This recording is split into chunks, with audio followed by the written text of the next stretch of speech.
नमस्ते दोस्तों और स्वागत है आपका हमारे चैनल पर। आज हम एक ऐसी कहानी की गहराई में उतरने वाले हैं जिसमें प्यार नहीं बल्कि मजबूरी, धोखा और बदला है। ये कहानी है एक ऐसे जोड़े की जिनकी शादी एक साजिश थी और अब 5 साल बाद ये रिश्ता एक पिंजरे जैसा बन गया है। तो चलिए बिना किसी देरी के शुरू करते हैं। हमारी कहानी के 2 मुख्य किरदार हैं शांग हीरान, एक बिजनेस टाइकून, और उसकी पत्नी शू मोबाई। इनकी शादी को 5 साल हो चुके हैं, लेकिन इन 5 सालों में प्यार की जगह सिर्फ नफरत और दूरियां ही बढ़ी हैं। कहानी की शुरुआत एक तीखी बहस से होती है। मोबाई ईरान पर इल्जाम लगाती है कि उसने उससे इस्तेमाल किया, जबकि ईरान उसे अपने कमरे में सोने के लिए कहता है जैसे कि कुछ हुआ ही ना हो। तो आखिर ये रिश्ता इतना कड़वा क्यों है?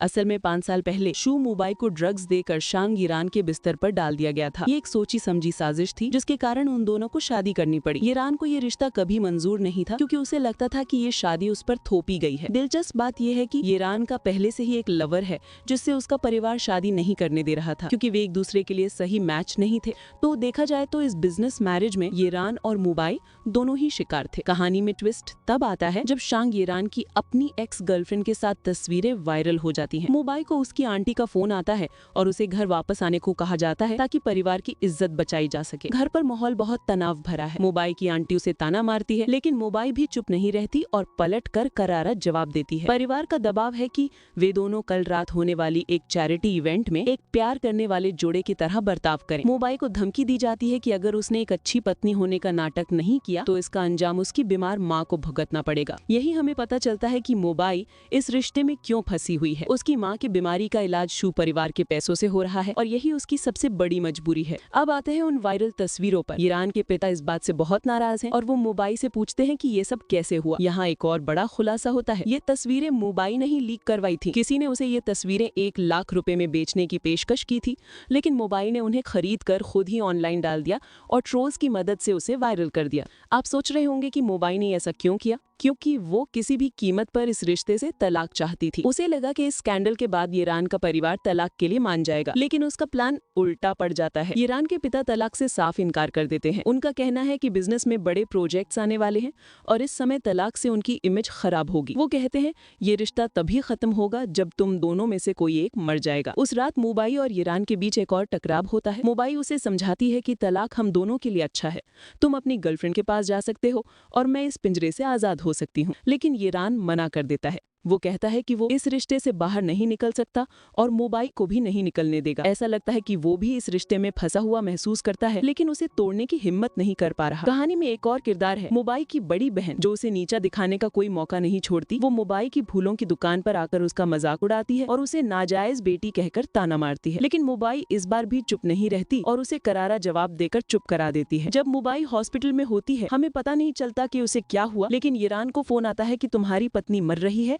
जल्दी हॉस्पिटल आओ। यहीं पर एक और लड़का सामने आता है जो ईरान को ताना मारता है और कहता है कि तुमने जो किया उसका बदला मैंने तुम्हारी पत्नी को अपना बनाकर ले लिया है। डॉक्टर बताते हैं कि मोबाई को बस हल्की सी चोट आई है और वो जल्दी ठीक हो जाएगी। यहाँ पर हमें एक नए किरदार जियान शाओ के बारे में पता चलता है, जो मोबाई का बहुत अच्छा दोस्त है। जियान मोबाई के परिवार यानी शू परिवार पर बहुत गुस्सा है और कहता है भले ही बहनों में झगड़ा हो, लेकिन कोई ऐसे जान लेने की कोशिश कैसे कर सकता है। जियान मोबाई से बहुत हमदर्दी रखता है और शांग ईरान को उसकी हालत का जिम्मेदार मानता है। वो कहता है कि अगर ईरान बीच में ना आया होता तो आज उसकी और उसकी प्रेमिका शिव के बच्चे होते। ये सुनकर मोबाई उसे चिढ़ाती है और कहती है कि वो अपनी चिंता करे। मोबाई जियान से चैरिटी इवेंट के लिए कपड़े और एक विग लाने को कहती है क्योंकि उसके सिर पर चोट लगी है। वो हर हाल में उस इवेंट में जाना चाहती है। दूसरी तरफ शांग ईरान अपने दोस्त से बात कर रहा होता है। उसका दोस्त उसे ताना मारता है कि तुम अपनी पत्नी को हॉस्पिटल में अकेला कैसे छोड़ सकते हो, और ये भी बताता है कि मोबाई को उसकी अपनी बहन शू मुफैंग ने मारा था। वो ईरान से कहता है भले ही तुम उससे प्यार नहीं करते, लेकिन वो तुम्हारी पत्नी है, तुम इतने पत्थर दिल कैसे हो सकते हो। लेकिन ईरान पर इन बातों का कोई असर नहीं होता। अब आता है कहानी का सबसे मसालेदार हिस्सा, चैरिटी इवेंट। मोबाई एक खूबसूरत ड्रेस और विग लगाकर इवेंट में पहुंचती है। वहां उसकी मुलाकात अपनी बड़ी बहन से होती है जो उसे फिर से नीचा दिखाने की कोशिश करती है, लेकिन मोबाई भी चुप नहीं रहती और उसे करारा जवाब देती है। इवेंट में ईरान और मोबाई एक प्यार करने वाले कपल का नाटक करते हैं। मोबाई की बहन उन पर ताना कसती है, लेकिन ईरान और मोबाई मिलकर उसे चुप करा देते हैं। मोबाई ईरान से कहती है मेरी बहन तुम्हें काफी दिलचस्पी ले रही है, कहो तो दोनों की मीटिंग फिक्स करवा दूं। ये सुनकर ईरान भी उसे तीखा जवाब देता है और तभी इवेंट में एंट्री होती है शांग ईरान की एक्स गर्लफ्रेंड मिस बाई की। अब माहौल और भी गर्म हो जाता है। लोग कानाफूसी करने लगते हैं कि अब तो ड्रामा होकर रहेगा। लेकिन यहाँ मुंबई एक ऐसा कदम उठाती है जिसकी किसी को उम्मीद नहीं थी। वो खुद मिस बाई के पास जाती है, बहुत अच्छे से बात करती है और कहती है, कल की खबरों के लिए परेशान मत होना, ये सब मीडिया वाले बकवास लिखते रहते हैं, मुझे आप पर पूरा भरोसा है। वो मिस बाई को अपने पति की अच्छी दोस्त कहकर बुलाती है और उसके आने वाले कॉन्सर्ट के लिए शुभकामनाएं भी देती है। मुंबई का ये बर्ताव देखकर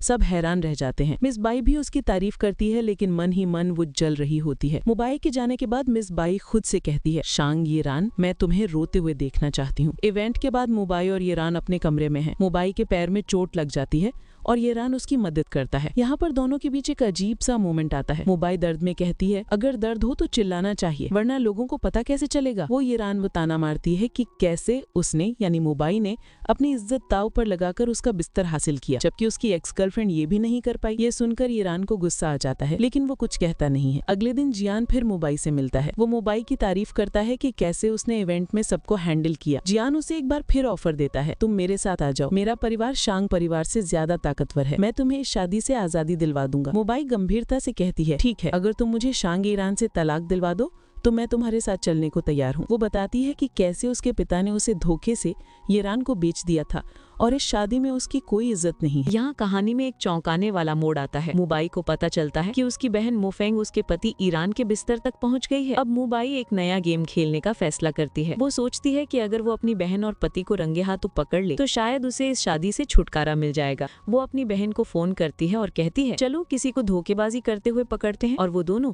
ईरान के कमरे की तरफ चल पड़ते हैं। रास्ते में मुफेंग उसे भाभी कहकर चिढ़ाती है, लेकिन मुंबई को इससे कोई फर्क नहीं पड़ता। जब वो कमरे में पहुंचते हैं तो वहां का नजारा देखकर हैरान रह जाते हैं। ईरान बिस्तर पर एक दूसरी औरत, एक आर्टिस्ट के साथ होता है। मुंबई की बहन मुफेंग ईरान को धमकी देती है कि अगर ये बात बाहर निकले तो दोनों कंपनियों के स्टॉक गिर जाएंगे, लेकिन ईरान को कोई डर नहीं है। वो मुफेंग को धमकी देता है कि अगर उसने कुछ भी किया तो वो शू परिवार में उसका टिकना मुश्किल कर देगा। और मुंबई वो तो जैसे इस पूरे ड्रामे का मजा ले रही है। वो ईरान से कहती है, जब तक तुम लोग खुश हो मुझे कोई दिक्कत नहीं है, तुम्हारे बिस्तर पर कोई भी आए मुझे फर्क नहीं पड़ता। ये कहकर वो ईरान और उस औरत को अकेला छोड़ देती है। उस रात ईरान अपने हाथों से मुंबई के लिए नूडल्स बनाता है। मुंबई हैरान है। वो ईरान से पूछती है, क्या तुम अपनी एक्स गर्लफ्रेंड और मेरी बहन के साथ जो हुआ उस पर नाराज हो? यहाँ पर उन दोनों के बीच एक डील होती है। मुंबई कहती है, शादी के वक्त हमारा समझौता हुआ था कि हम एक दूसरे की जिंदगी में दखल नहीं देंगे। तुमने अपनी एक्स गर्लफ्रेंड से मिलकर गलती की और मैंने उस आग को और भड़काया, तो चलो एक नई डील करते हैं। मुंबई कहती है, आज के बाद हम सिर्फ नाम के पति पत्नी रहेंगे, तुम अपनी जिंदगी जियो, मैं अपनी, कोई किसी से सवाल नहीं करेगा। लेकिन ईरान की एक शर्त होती है। वो कहता है, मुझे तुम्हारी शर्त मंजूर है, लेकिन मेरी भी एक शर्त है, और वो शर्त है, I want to sleep with you, मैं तुम्हारे साथ सोना चाहता हूँ। मुंबई हैरान रह जाती है। वो कहती है,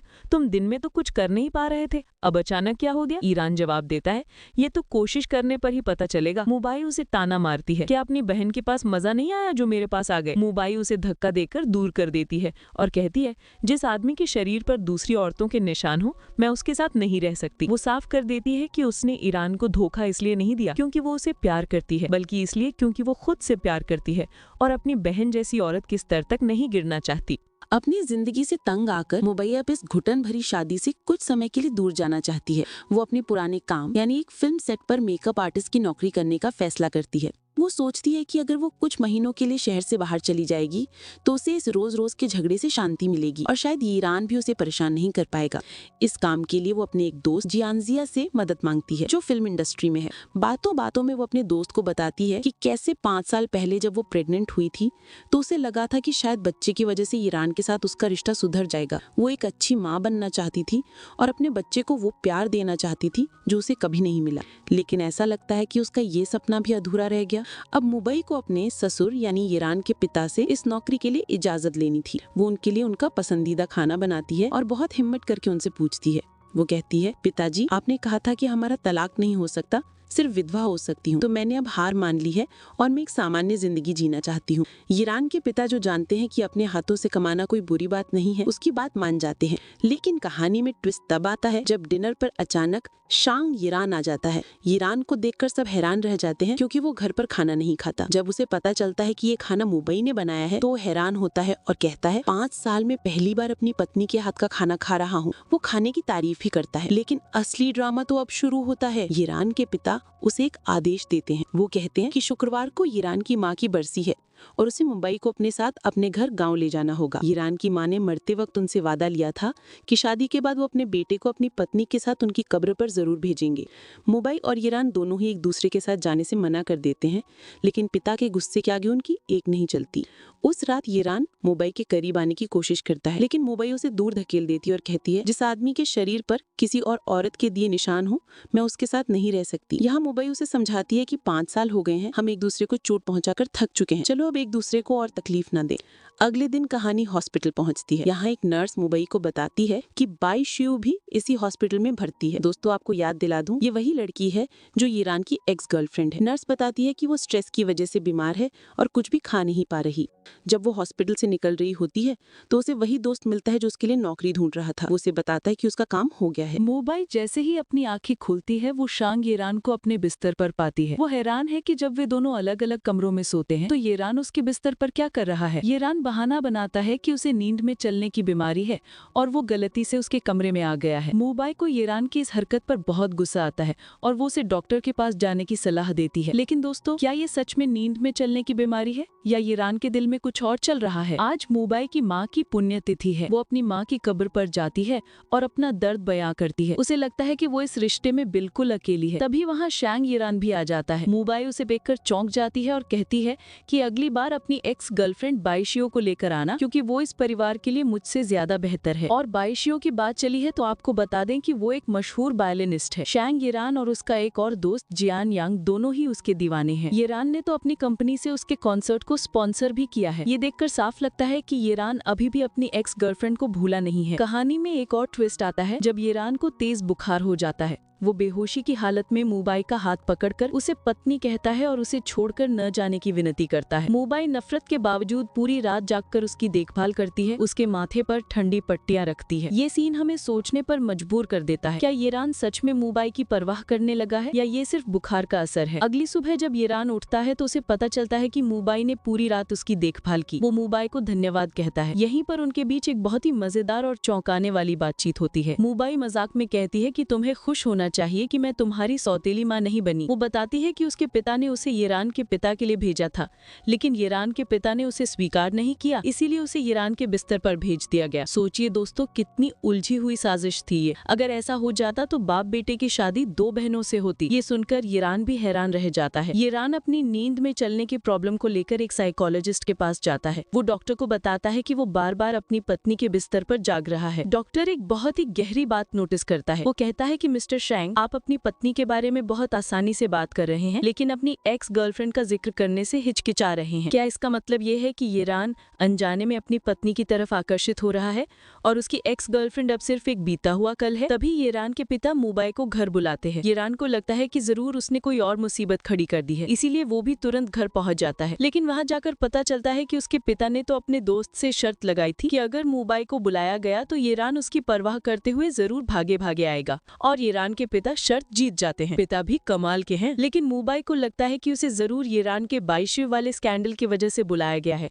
और उसे डर है कि फिर से उसके ससुर उसे ही डांटे। कहानी आगे बढ़ती है और शू मुंबई शांग येरान से कहती है कि वो अब और मार पिटाई और ताने नहीं सह सकती। वो उसे बताती है, मैंने पापा को नौकरी के बारे में बता दिया है, कल से मैं काम शुरू कर रही हूँ और ये घर छोड़कर चली जाऊंगी, मैं तुम्हारे रास्ते में नहीं आऊंगी। वो येरान से भी कहती है कि वो भी कुछ दिन शांत रहे और कोई नया बखेड़ा खड़ा न करे। मुंबई का ये फैसला येरान के लिए थोड़ा हैरान करने वाला था। वो उससे पूछता है, तुम कहाँ जा रही हो? लेकिन मुंबई उसे कोई जवाब नहीं देती। अगले दिन येरान को एक बिजनेस ट्रिप पर बीजिंग जाना होता है, लेकिन उससे कोई संपर्क नहीं हो पाता। उसका फोन बंद आ रहा होता है। मुंबई को लगता है कि वो कहीं सो रहा होगा, क्योंकि उसके जैसे इंसान को कुछ नहीं हो सकता। लेकिन जब वो घर पहुंचती है तो देखती है कि शैंग येरान बेहोश पड़ा है। वो घबरा जाती है और तुरंत डॉक्टर को बुलाती है। डॉक्टर बताते हैं कि येरान ने सुसाइड करने की कोशिश नहीं की है, बल्कि काम के बहुत ज्यादा प्रेशर और शराब पीने की वजह से वो गहरी नींद में चला गया था। मुंबई येरान को हॉस्पिटल लेकर जाती है। जब येरान को होश आता है तो वो अपने सामने मुंबई को देखकर चौंक जाता है और पूछता है, तुम यहाँ क्या कर रही हो? तभी उसकी गर्लफ्रेंड बाई शियू वहाँ आ जाती है और येरान से झूठी हमदर्दी दिखाने लगती है। लेकिन मुंबई अब चुप बैठने वाली नहीं थी। वो बाई शियू पर तंज कसते हुए कहती है, चिंता मत करो, अगर ये मर गया तो मैं किंगमिंग फेस्टिवल यानी कि पूर्वजों को याद करने के दिन इसकी कब्र पर जरूर आऊंगी, इतना तो मैं कर ही सकती हूँ। फिर वो येरान से कहती है, वैसे भी अगर मैं मर गई तो तुम्हें उसकी जायदाद से एक फूटी कौड़ी भी नहीं मिलेगी। ये कहकर वो उन दोनों को अकेला छोड़कर चली जाती है। येरान के पिता मुंबई को आदेश देते हैं कि जब तक येरान ठीक नहीं हो जाता वो घर पर रहकर उसकी देखभाल करेगी। मुंबई मजबूरी में मान जाती है। घर पर येरान नाटक करना शुरू कर देता है।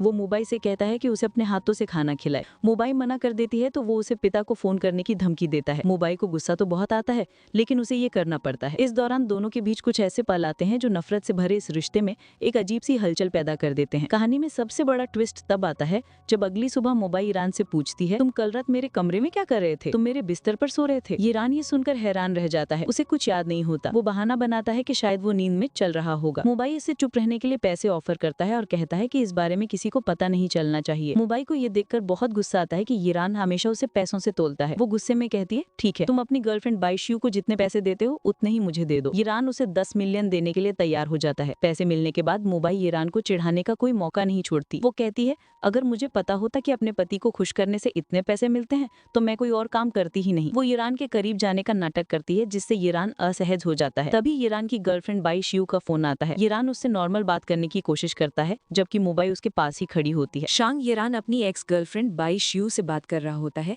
और उसका लहजा बेहद नर्म होता है। वो अपने असिस्टेंट से कहता है कि अगर बाइशियू को किसी भी चीज की जरूरत हो तो उसकी मदद की जाए। लेकिन जैसे ही वो फोन रखता है उसका मूड बदल जाता है और वो मुबाई से कहता है, मैं आज ही घर ढूंढने जा रहा हूँ, मैं तुम्हें परेशान नहीं करूंगा। तभी उसे उसके पिता का फोन आता है जो उसे खाने पर घर बुलाते हैं। ईरान घर पहुंचता है तो देखता है कि डाइनिंग टेबल पर तरह तरह के पकवान सजे हैं। उसे लगता है ये सब मुबाई ने बनाया है, लेकिन तभी उसके पिता और बाइशियू भी वहां आ जाते हैं। अब यहाँ कहानी में एक मजेदार मोड़ आता है। ईरान के पिता मुबाई की तारीफ करते हैं कि उसने इतना अच्छा खाना बनाया, लेकिन मुबाई तुरंत सच बता देती है कि ये सारा खाना शांग ईरान ने बनाया है। वो कहती है, ये तो फौज में थे, इन्होंने वही खाना बनाना सीखा होगा। इस बात पर ईरान के पिता हैरान हो जाते हैं और मुबाई से पूछते हैं, तुम्हारी शादी को 5 साल हो गए और तुम्हें ये भी नहीं पता कि तुम्हारा पति फौज में था? मुबाई बड़ी ही चतुराई से जवाब देती है, पापा शर्मिंदगी की बात है, पर मैं घर पर इनके लिए खाना नहीं बनाती, तो इस बारे में कभी बात ही नहीं हुई। वो माहौल को संभाल लेती है। यहाँ ईरान के पिता उसे एक बहुत गहरी बात कहते हैं, कभी कभी जो आंखों से दिखता है वो सच नहीं होता।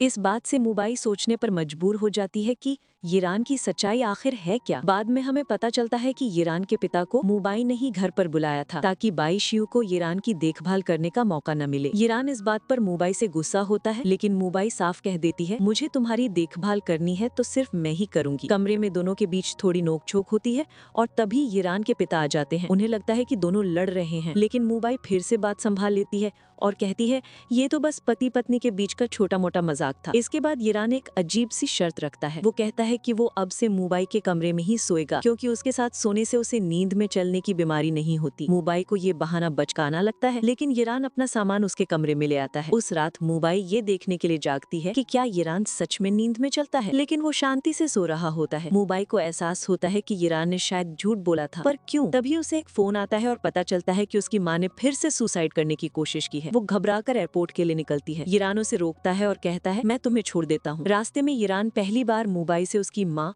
और उसके परिवार के बारे में पूछता है और यहीं पर मुबाई का वो दर्द सामने आता है जिसे उसने 5 सालों से अपने अंदर दबा रखा था। मुबाई बताती है कि वो एक नाजायज औलाद है। उसकी माँ को शू परिवार के मुखिया से एक बेटा चाहिए था ताकि वो मिसेस शू बन सके, लेकिन मुबाई पैदा हो गई। उसकी माँ उससे नफरत करती थी क्योंकि उसे लगता था कि मुबाई ने उसकी जिंदगी बर्बाद कर दी। मुबाई बताती है कि ना उसके पिता ने कभी उसे प्यार दिया और ना ही उसकी माँ ने। दोनों उसे पैसा डुबाने वाली कहते थे। और आज आयरनी देखिए, वही मुबाई अपने परिवार के लिए पैसा कमा रही है शांग ईरान से शादी करके। वो कहती है, कितना मजाकिया है ना, जिस बेटी से सबने नफरत की आखिर में वही उनके काम आ रही है। ये सब सुनकर ईरान खामोश हो जाता है। शायद ये पहली बार था जब उसने मुबाई के दर्द को इतने करीब से महसूस किया था। अस्पताल पहुंचकर डॉक्टर बताते हैं कि मुबाई अब ठीक है, लेकिन मुबाई अपनी माँ से मिलना नहीं चाहती। वो कहती है, बचपन में वो मुझे देखना तक पसंद नहीं करती थी, अब उन्हें मेरी क्या याद आ गई होगी। वो टूट जाती है और कहती है, काश भगवान ने मुझे एक नॉर्मल परिवार दिया होता, भले ही हम गरीब होते। वो मन ही मन सोचती है, अगर माँ मर जाती तो मुझे आजादी मिल जाती, मैं तलाक ले सकती थी। लेकिन जब वो अपनी माँ के कमरे में जाती है तो उसकी माँ उसे पहचान नहीं पाती। वो ईरान को देखकर कहती है, तुम तो फोटो से भी ज्यादा सुंदर हो, आज से हमारी मुबाई तुम्हारे हवाले। ये देखकर ईरान और मुबाई दोनों हैरान रह जाते।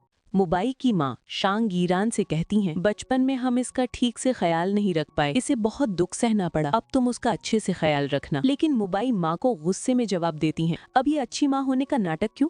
अगर तुम्हारे लालच की वजह से ये सब ना होता तो आज मेरी बेटी की जिंदगी ऐसी ना होती। यहाँ हमें पता चलता है कि मुंबई की माँ की मानसिक हालत ठीक नहीं है और वो शांग ईरान के परिवार को इसका जिम्मेदार मानती है। मुंबई अपनी माँ को संभालती है। डॉक्टर उसे बताते हैं कि उसकी माँ की हालत बहुत नाजुक है और उन्हें किसी भी तरह का स्ट्रेस देना खतरनाक हो सकता है। डॉक्टर कहते हैं उनके पास ज्यादा वक्त नहीं है, तुम उनके साथ ज्यादा से ज्यादा वक्त बिताओ। मुंबई को पता चलता है कि उसके पिता कुछ समय पहले उसकी माँ से मिलने आए थे, जिसके बाद उनकी हालत और बिगड़ गई। अब कहानी में एक बड़ा राज सामने आता है। शांग ईरान अपनी पत्नी मुंबई के अतीत के बारे में जांच करवाता है। उसे पता चलता है कि 10 साल पहले मुंबई की माँ शू परिवार के घर अपने बच्चे के गुजारे भत्ते के पैसे मांगने गई थी। वहाँ वो गलती से स्विमिंग पूल में गिर गई और डूबने की वजह से उनके दिमाग पर गहरा असर हुआ, जिससे उनकी मानसिक हालत खराब हो गई। सबसे चौंकाने वाली बात ये थी कि शांग ईरान के पिता को ये सब पहले से पता था। उन्होंने शादी से पहले ही मुंबई के बैकग्राउंड की पूरी जांच करवाई थी। सवाल ये उठता है कि सब कुछ जानते हुए भी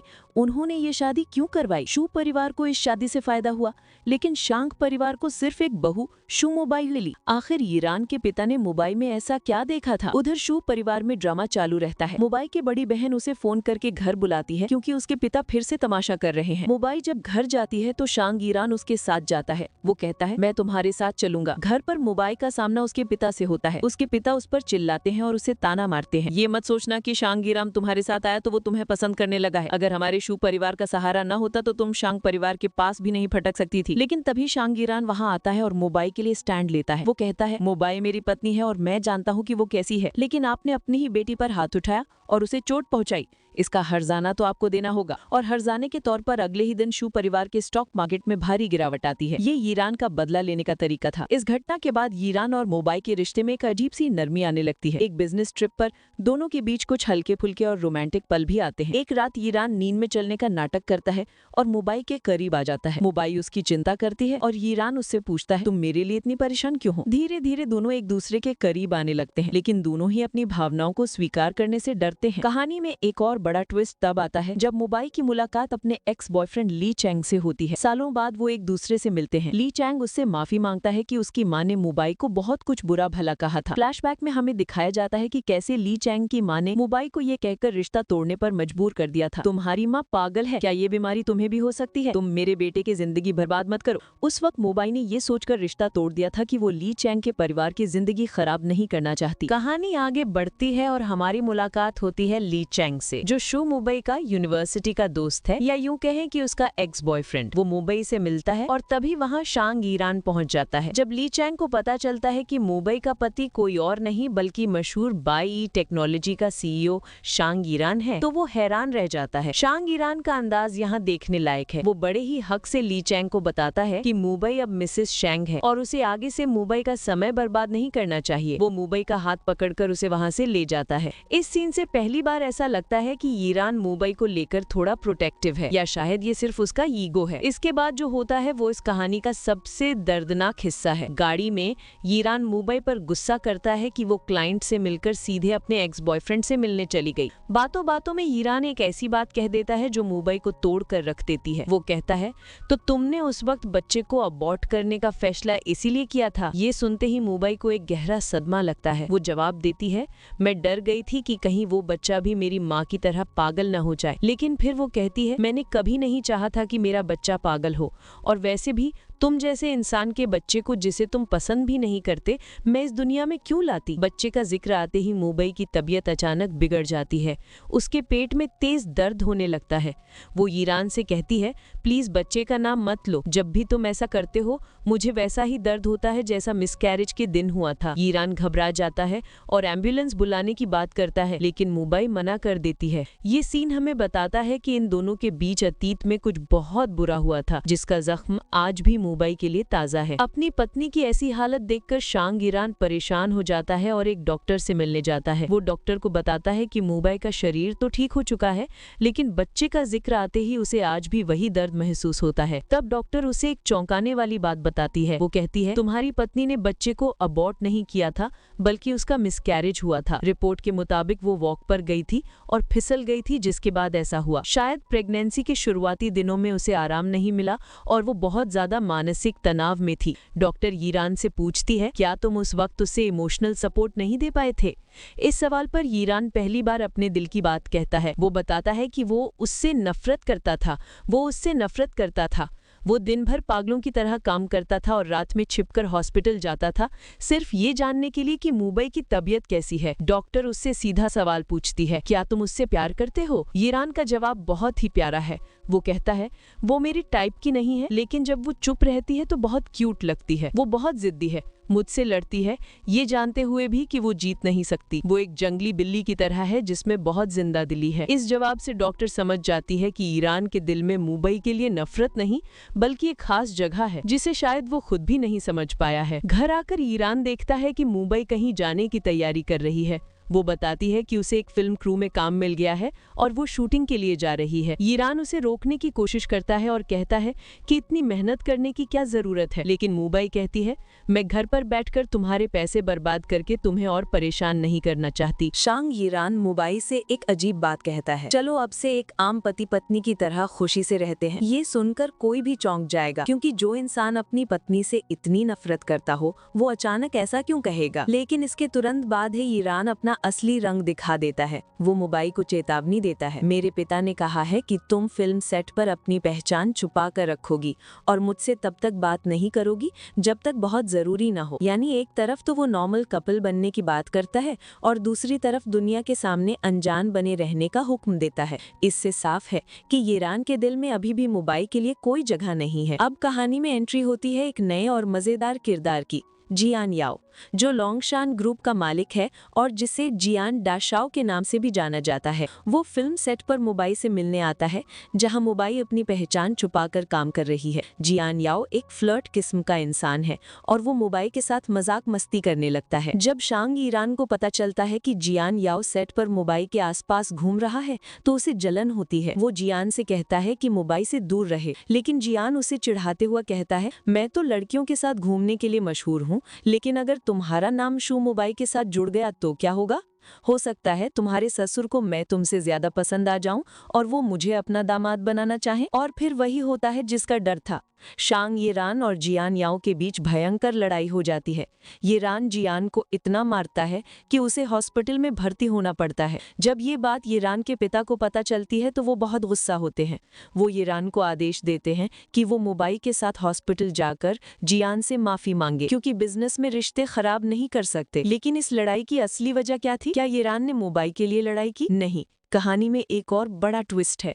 लड़ाई की असली वजह थी यीरान की एक्स गर्लफ्रेंड बाई शियू। बाई शियू चीन वापस आ गई है और जियान याओ भी उसे पसंद करता है। यीरान ने जियान को इसलिए मारा क्योंकि वो बाई शियू के करीब जाने की कोशिश कर रहा था। अब देखिए इस कहानी का सबसे दर्दनाक हिस्सा। लड़ाई यीरान ने अपनी एक्स गर्लफ्रेंड के लिए की, लेकिन उसका हर जाना भरने के लिए मुंबई को भेजा गया। मुंबई हॉस्पिटल पहुंचती है जहां जियान याओ चोट लगने का नाटक कर रहा होता है।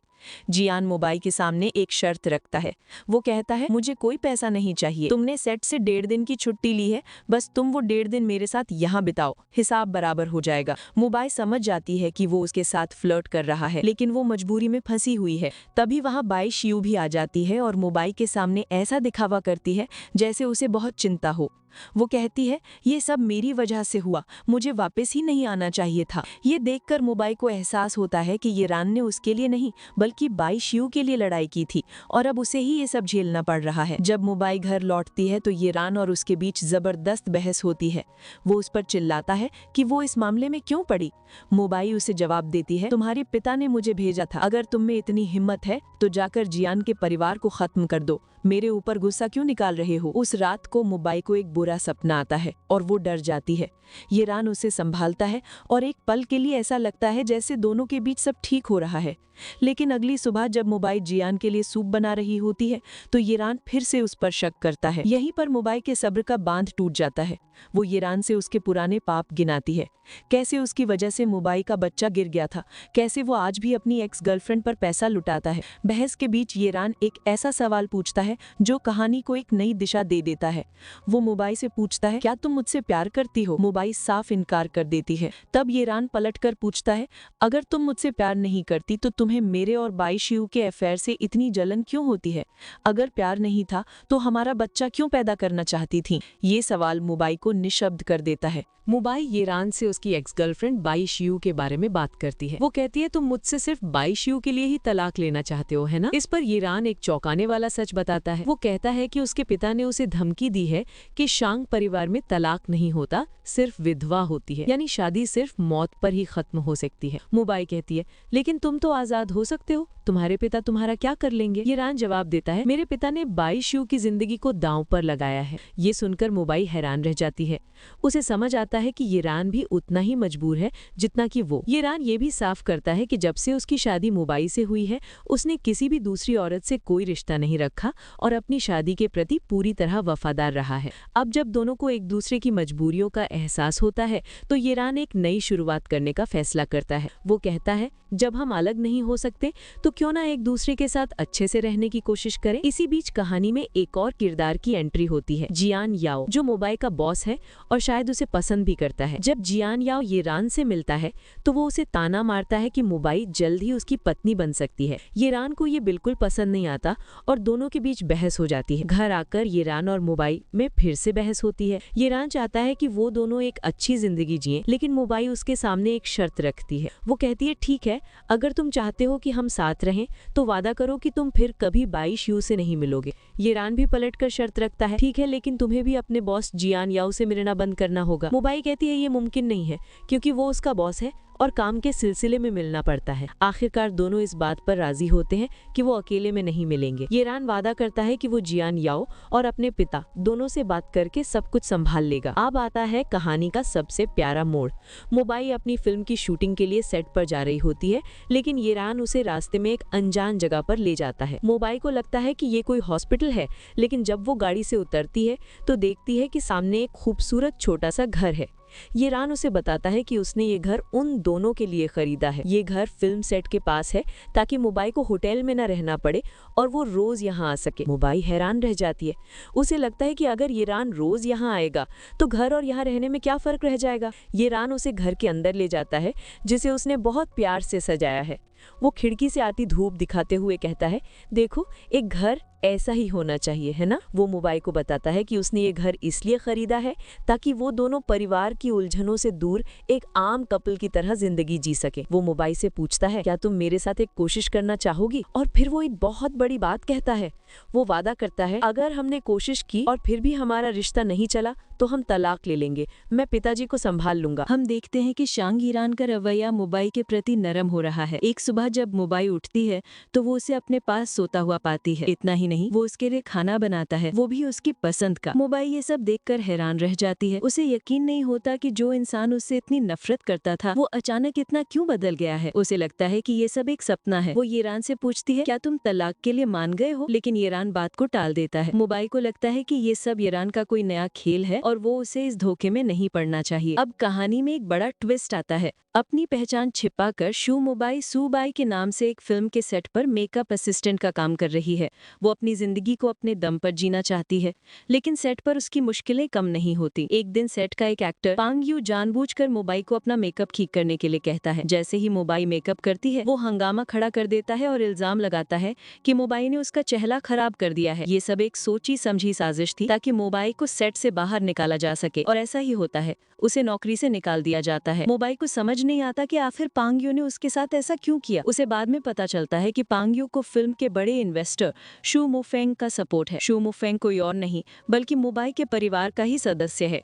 मुबाई को शक होता है कि पांग यू और शू मुफेंग के बीच कुछ चल रहा है और शू मुफेंग ने ही पांग यू को उसे परेशान करने के लिए कहा है ताकि वो उसके राज को बाहर ना ले आए। अब मुबाई चुप बैठने वाली नहीं थी। वो बदला लेने की ठान लेती है। वो कहती है तुम्हें क्या लगा मैं डर जाऊंगी? मैं तुम्हें सबक सिखा कर रहूंगी। जिस रात मुबाई बदला लेने की तैयारी कर रही होती है, शांग येरान अचानक वहां पहुंच जाता है। वो कहता है कि वो बिजनेस ट्रिप से वापस आ गया है और उसे सरप्राइज देना चाहता था, लेकिन उसने मुबाई को जल्दबाजी में बाहर जाते देखा तो उसे चिंता हुई और वो उसके पीछे आ गया। उसे पता चल जाता है कि सेट पर मुबाई के साथ क्या हुआ।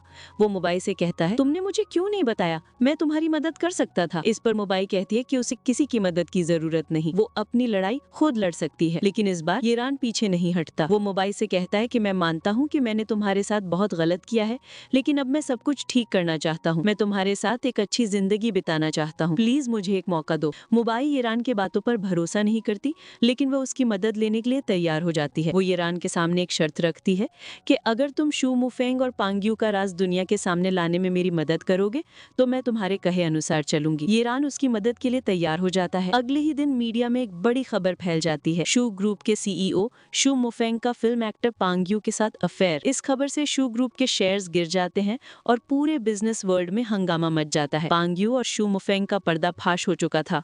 मुबाई ने अपना बदला ले लिया था। ईरान उससे पूछता है, ये सब तुमने ही किया है ना? मुबाई अपनी जीत को स्वीकार करती है।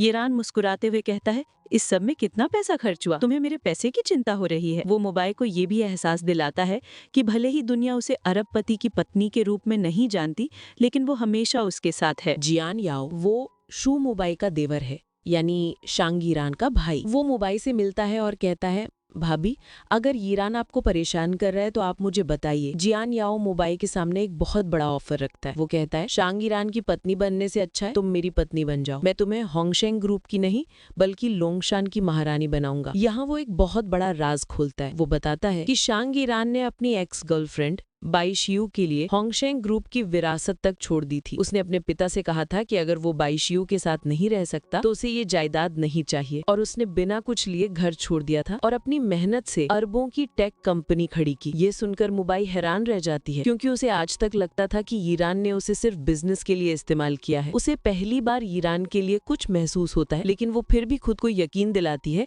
कि उस पर भरोसा नहीं करना है। जियान याओ के जाने के बाद कहानी में एक बड़ा इमोशनल मोड़ आता है। मुबाई ईरान से बात करती है। वो उससे पूछती है, क्या हम दोनों एक अच्छी नॉर्मल जिंदगी जीने की कोशिश कर सकते हैं? ईरान उसे वादा करने को कहता है कि वो फिर कभी जियान याओ से अकेले में नहीं मिलेगी। मुबाई भी शर्त रखती है कि वो भी अपनी एक्स गर्लफ्रेंड बाई शियू से नहीं मिलेगा। दोनों एक दूसरे से वादा करते हैं। ऐसा पहली बार लगता है कि शायद अब सब कुछ ठीक हो जाएगा। ईरान मुबाई के लिए बहुत कुछ करता है ताकि उसे एक नॉर्मल जिंदगी दे सके। एक पल के लिए मुबाई को भी यकीन होने लगता है कि शायद वो बदल गया है, लेकिन ये खुशियां ज्यादा देर नहीं टिकती। कुछ ही दिनों बाद शांग ईरान और उसकी एक्स गर्लफ्रेंड बाई शियू की तस्वीरें फिर से वायरल हो जाती हैं, जिसमें वो एक कॉन्सर्ट में साथ नजर आ रहे हैं। मुबाई का दिल टूट जाता है। उसे लगता है कि ईरान ने उसे फिर से धोखा दिया है। वो कहती है, मैंने सोचा था कि वो बदल गया है, लेकिन वो आज भी वैसा ही है। अब मुबाई चुप बैठने वाली नहीं थी। वो कहती है, हमेशा मैं ही क्यों दर्द सहूं, कुछ तकलीफें दोनों को बराबर मिलनी चाहिए। अब मुबाई अपना बदला लेने का फैसला करती है। वो अपने देवर जियान याओ को फोन करती है और उसे एक होटल में बुलाती है। वो जानबूझकर एक ऐसा जाल बिछाती है ताकि शांग ईरान को लगे कि वो और जियान याओ साथ हैं, और जैसा वो सोचती थी वैसा ही होता है। शांग ईरान गुस्से में होटल पहुंचता है। वो दरवाजा तोड़कर अंदर आता है और मुबाई को जियान याओ के साथ देखता है। मुबाई उसे ताना मारती है, अगर तुम अपनी एक्स गर्लफ्रेंड के साथ घूम सकते हो तो मैं क्यों नहीं? ईरान गुस्से में पागल हो जाता है। वो कहता है, हमने वादा किया था कि हम एक अच्छी जिंदगी जिएंगे, तुमने वादा तोड़ा। मुबाई पलटकर जवाब देती है, तुमने भी तो वादा तोड़ा। तुम्हारी और बाई शियू की तस्वीरें पूरे शहर में है, तुम मुझसे वफादारी की उम्मीद कैसे कर सकते हो? दोनों के बीच लड़ाई इतनी बढ़ जाती है कि ईरान जियान याओ पर हाथ उठा देता है। लेकिन कहानी में एक और ट्विस्ट बाकी है। बाद में बाई शियू ईरान को बताती है कि वायरल हुई तस्वीरें कोई स्कैंडल नहीं था। वो तस्वीरें उसने खुद ईरान की मदद करने के इरादे से खिंचवाई थी ताकि उसके नए प्रोजेक्ट को पब्लिसिटी मिल सके। वो कहती है कि ईरान ने उसकी मदद की थी, इसलिए वो बदले में ये कर रही थी। इसका मतलब ये है कि ईरान ने मुबाई को धोखा नहीं दिया था, वो सिर्फ एक गलतफहमी का शिकार हुई थी। लेकिन अब बहुत देर हो चुकी है। मुबाई ने जो किया उससे दोनों के बीच का रिश्ता पहले से भी ज्यादा खराब हो गया है। कहानी आगे बढ़ती है और हमें एक होटल का सीन दिखाया जाता है जहां शू मुबाई ने शांग ईरान को सबक सिखाने के लिए एक प्लान बनाया होता है। मुबाई जियान याओ नाम के एक शख्स के साथ मिलकर ईरान को उकसाने की कोशिश करती है, क्योंकि उसने ईरान को उसकी एक्स गर्लफ्रेंड बाई शियू के साथ देख लिया था। ईरान गुस्से में वहां पहुंचता है और मुबाई पर चिल्लाता है। मुबाई उसे बताती है, हाँ मैंने ये सब तुम्हें जलाने के लिए, तुमसे बदला लेने के लिए किया था, लेकिन जब मैंने तुम्हें गुस्से में अंदर आते देखा तो मुझे बहुत बुरा लगा। बदला लेने के बाद भी मुझे कोई खुशी नहीं मिली। इस सीन से हमें पहली बार पता चलता है कि शायद नफरत की इस आग में कहीं ना कहीं दोनों एक दूसरे के लिए कुछ महसूस करने लगे हैं। इस घटना के बाद दोनों के बीच का माहौल और भी तनावपूर्ण हो जाता है। ईरान मुबाई से कहता है कि अगर वो अब भी अपने एक्स को चाहती है तो वो उसे आजाद कर सकता है। मुबाई कहती है, अगर मैं कहूँ कि मेरे और उसके बीच अब कुछ नहीं है तो क्या तुम यकीन करोगे? ईरान साफ मना कर देता है। यहाँ मुबाई पूरी तरह टूट जाती है। वो कहती है हमारे बीच अब भरोसा बचा ही नहीं है, हमारी शुरुआत ही एक गलती थी, चलो अब ढंग से अलग हो जाते हैं। जैसे ही मुबाई तलाक की बात करती है, उसे एक फोन आता है कि उसकी माँ की हालत बहुत गंभीर है, लेकिन जब तक वो अस्पताल पहुँचती है उसकी माँ की मौत हो चुकी होती है। यहाँ कहानी में सबसे बड़ा ट्विस्ट आता है। येरान मुबाई को कुछ दिखाता है जो उसकी माँ छोड़ गई थी। ये कुछ वीडियो क्लिप्स और मेडिकल रिकॉर्ड्स थे। इन क्लिप्स में मुबाई की माँ अजीब बातें कर रही थी, जिससे पता चलता है कि शू मुफेंग यानी मुबाई की सौतेली बहन असल में शू परिवार की असली बेटी नहीं है। और एक 10 साल पुरानी मेडिकल रिपोर्ट से ये भी पता चलता है कि मुबाई की माँ के दिमाग पर किसी भारी चीज से चोट लगी थी, जिस वजह से उनकी दिमागी हालत खराब हो गई थी। अब शू मुबाई को सब कुछ याद आने लगता है। वो बताती है कि कैसे 10 साल पहले उसकी माँ को शू मुफेंग के नाजायज होने का सबूत मिल गया था। वो शू परिवार से पैसे मांगने गई थी, लेकिन उस रात वापस नहीं लौटी। अगले दिन वो अस्पताल में मिली और तब से ही उनकी दिमागी हालत खराब हो गई थी। मुबाई बताती है कि कैसे उसे अपनी माँ के इलाज के लिए शू परिवार के आगे गिड़गिड़ाना पड़ा और उनकी हर शर्त माननी पड़ी। शू परिवार ने उसे बेच दिया और उसकी शादी एक धोखे से शांग येरान से करवा दी। अब सारी कड़ियां जुड़ जाती हैं। शू मुफेंग ने ही अपनी माँ को चुप कराने के लिए उन पर हमला करवाया था, ताकि उसका राज हमेशा के लिए राज ही रहे। ये सच जानने के बाद शू मुबाई का दिल बदले की आग से जल उठता है। वो कहती है शू मुफेंग, मैं तुम्हें बर्बाद कर दूंगी। और इस मुश्किल घड़ी में शांग येरान उसका साथ देने का फैसला करता है। वो कहता है हम पति पत्नी हैं, मैं तुम्हारी माँ का बदला लेने में तुम्हारा साथ दूंगा, और जब तुम्हारा बदला पूरा हो जाएगा और तब भी तुम तलाक चाहोगी तो मैं तुम्हारी इच्छा पूरी कर दूंगा। अब शुरू होता है बदला लेने का खेल। शू परिवार मुबाई की माँ की अस्थियों को घर में रखने से भी मना कर देता है, लेकिन मुबाई चुप नहीं बैठती। वो अपनी माँ की अस्थि कलश को सीधे शू मुफेंग के सर पर दे मारती है, जिससे वो बुरी तरह डर जाती है। इसके बाद मुबाई अपनी माँ की याद में एक मेमोरियल सर्विस रखती है और शहर के सभी बड़े लोगों को बुलाती है, जिसमें शांग परिवार भी शामिल है। उसका मकसद साफ है, वो शू परिवार और शू मुफेंग का असली चेहरा पूरी दुनिया के सामने लाना चाहती है। यहाँ तक कि शांग येरान के पिता भी येरान को उस सर्विस में जाने के लिए कहते हैं। शू मुबाई की माँ के मेमोरियल सर्विस यानी शोक सभा से वहाँ शहर के सभी बड़े लोग मौजूद होते हैं, जिसमें येरान का परिवार भी शामिल है। मुबाई के सौतेले पिता मिस्टर शू अपनी पूर्व पत्नी की मौत पर दुखी होने का नाटक कर रहे होते हैं, लेकिन मुबाई इस मौके का इस्तेमाल एक बहुत बड़ा सच सामने लाने के लिए करती है। वो सबके सामने अपनी माँ की आखिरी इच्छा का जिक्र करती है। वो बताती है कि 10 साल पहले उसकी माँ ने एक राज जान लिया था कि उसकी बड़ी सौतेली बहन शू मुफेंग असल में मिस्टर शू की अपनी बेटी नहीं है। मुबाई खुलासा करती है कि इसी सच को छुपाने के लिए शू मुफेंग ने उसकी माँ को घर के स्विमिंग पूल में डुबोकर मारने की कोशिश की थी। इस हमले की वजह से उसकी माँ के दिमाग पर गहरी चोट आई और वो अपनी बाकी की जिंदगी मानसिक रूप से बीमार रही। सबूत के तौर पर मुबाई सबके सामने एक डीएनए रिपोर्ट और माँ की चोट की तस्वीरें रखती है, जिससे ये साबित हो जाता है कि शू मुफेंग ने वाकई में ये गुनाह किया था। ये देखकर वहाँ मौजूद सभी लोग हैरान रह जाते हैं। शू मुफेंग गुस्से में चिल्लाती है और मुबाई पर हमला करने की कोशिश करती है, लेकिन तभी पुलिस वहां पहुंच जाती है और उसे हत्या की कोशिश के आरोप में गिरफ्तार कर लेती है। मिस्टर शो अपनी बेटी को बचाने की बहुत कोशिश करते हैं, लेकिन नाकाम रहते हैं। अपनी मां की गुनहगार को सजा दिलवाने के बाद मुबाई को लगता है जैसे उसकी जिंदगी का एक बड़ा बोझ उतर गया है। वो शांग येरान के पिता से मिलती है और कहती है, अंकल मैं जानती हूँ कि आप निराश होंगे, लेकिन मेरा और येरान का रिश्ता शुरू से ही एक गलती था, अब इसे यहीं खत्म कर देना बेहतर है। इधर येरान के पिता उसे समझाते हैं कि इन 5 सालों में येरान को उससे प्यार हो गया है, बस वो खुद इस बात को नहीं जानता। वो मुबाई से पूछते हैं, क्या तुम्हें इन 5 सालों में उससे जरा भी लगाव नहीं हुआ? लेकिन मुबाई कहती है कि येरान किसी और को पसंद करता है और उन्हें साथ होना चाहिए। यहाँ कहानी में एक और बड़ा राज खुलता है। येरान के पिता मुबाई को बताते हैं कि येरान और उसकी एक्स गर्लफ्रेंड बाई शिनुए का रिश्ता क्यों टूटा था। असल में पिता ने बाई शिनुए को 2 ऑप्शन दिए थे, या तो वो पैसे लेकर येरान को छोड़कर हमेशा के लिए चली जाए, या फिर येरान के साथ रहकर उसके स्ट्रगल में उसका साथ दे। और बाई शिनुए ने पैसे चुने। वो येरान को छोड़कर विदेश चली गई। उसने येरान से झूठ कहा कि उसके पिता ने उसे मजबूर किया है। येरान आज तक इस धोखे से अनजान है, लेकिन उसके पिता को यकीन है कि उन दोनों के बीच अब कोई प्यार नहीं बचा है। अब आता है कहानी का सबसे बड़ा टर्निंग पॉइंट। शू मुबाई और शांग येरान